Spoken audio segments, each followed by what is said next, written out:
सबसे पहले सुबह उठ कर के इस धरती माता को प्रणाम करना है।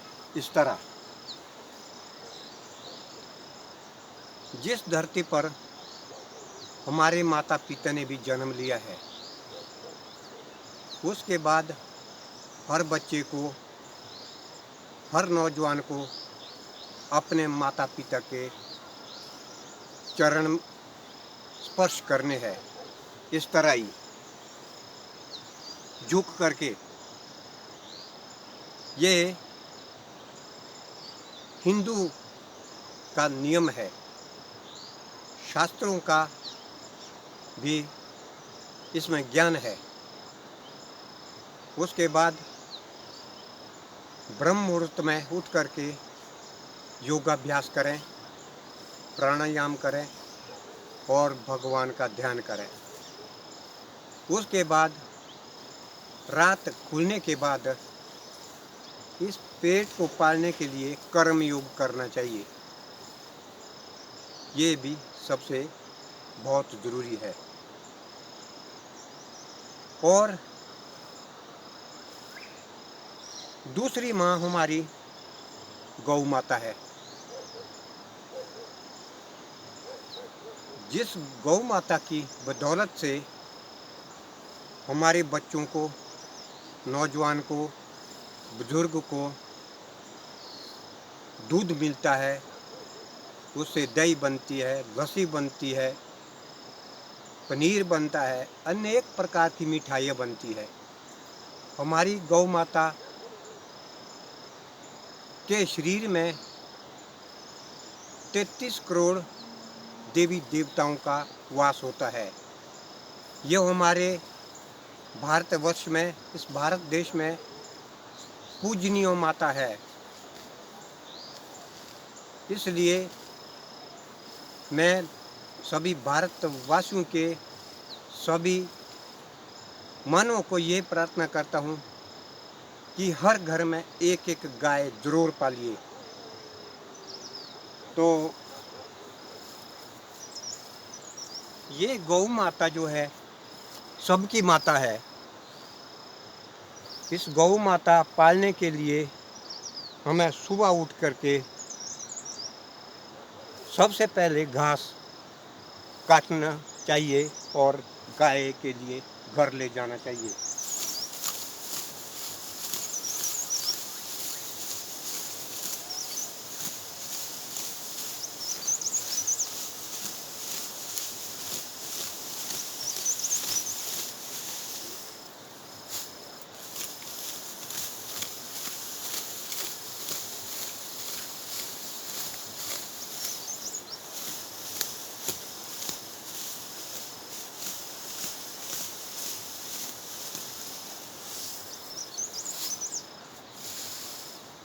और इस गौ माता के पास ये प्रार्थना करनी चाहिए,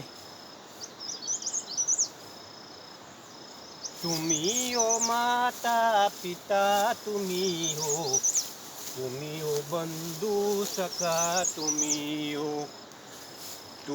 हो माता पिता, तुम्ही हो बंधु सखा, तुम्ही